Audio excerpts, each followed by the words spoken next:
আসসালামু আলাইকুম বন্ধুরা, আজকে একটা ব্লগ শেয়ার করতে যাচ্ছি আপনাদের সাথে। তো আজকে আমি রোজা রাখছি। আজকে হচ্ছে 6 রোজার আজকে দ্বিতীয় রোজা আমার।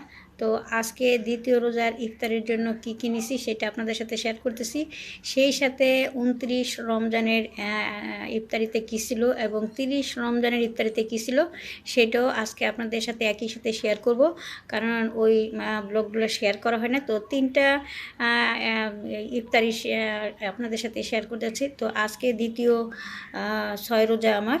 তো দেখেন এখানে আমি ফল নিচ্ছি কালো আঙ্গুর, আর এটা হচ্ছে একটা শরবত। এই শরবতটা বানাইছি আমি ইয়ে দিয়ে, কি বলে ওই যে আনারসের খোসা দিয়ে, যে এই শরবতটা আনারসের খোসা দিয়ে। তো আনারসের খোসা দিয়ে কিভাবে শরবত বানাতে হয় সেটা যদি আপনারা দেখতে চান তাহলে আমাকে কমেন্ট করে জানাতে পারেন, আমি আপনাদেরকে ফুল ভিডিও বানিয়ে দেখাবো। আর এটা হচ্ছে শরবত, এটা হচ্ছে রুয়াবজা শরবত। আর বুট, এটা ছোলা বুট আমি হাতে করে নিছি, কারণ রমজান মাসে কিন্তু হাতে তেমন একটা কিছুই করি নেই আমি। তো আজকে হাতে করে নিছি ঘরে। আজকে দ্বিতীয় 6 রোজার দ্বিতীয় ইফতার আমার। আর এটা হচ্ছে তরমুজ। তো এই ছিল আজকের ইফতারের আয়োজন। তো চলেন এই সাথে আমরা 29 রমজান এবং 30শে রমজানের ইফতারিটাও আপনাদের সাথে শেয়ার করে নিই। আজকের ইফতারের প্রধান এবং মেইন আকর্ষণ হচ্ছে মোমো। এই মোমো আমার ছোট মেয়ের আমি দুজনে মিলে বানিয়েছি। সেই সাথে আছে তরমুজ, আছে বাজারের কেনা পেঁয়াজু, চপ, বেগুনি, আছে মুড়ি মাখার জন্য পুদিনা পাতা, ধনিয়া পাতা, টমেটো কুচি, কাঁচামরিচ কুচি, পেঁয়াজ কুচি, আছে শরবত, আছে কমলা, আছে আপেল। এছাড়াও আরও অন্য জিনিস আছে, সেগুলো এখনও রেডি হয় নাই।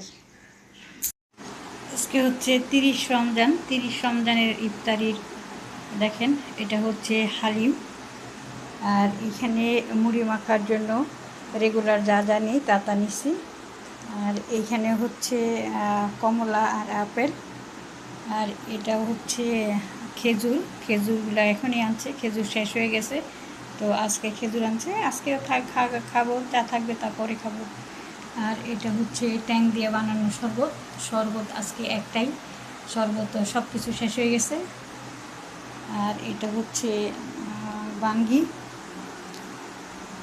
এই বাঙ্গিটাকে এখন চিনি দিয়ে আমি খেয়ে নেবো। আর সেই সাথে আছে তরমুজ। ঠিক আছে। তো শেষ রোজা, আজকে 30 রোজা। 30 রোজার দিন এই ছিল আমার ইফতারির আয়োজন। তো সবাই ভালো থাকবেন, সবাই সুস্থ থাকেন। আগামী বছর যেন সবাই আবার ঠিকঠাক মতো রোজা করে করতে পারেন, এবং আমার জন্য দোয়া করবেন, আমি যেন আগামী বছর আবার আপনাদের সাথে ব্লগ শেয়ার করতে পারি। আল্লাহ হাফেজ।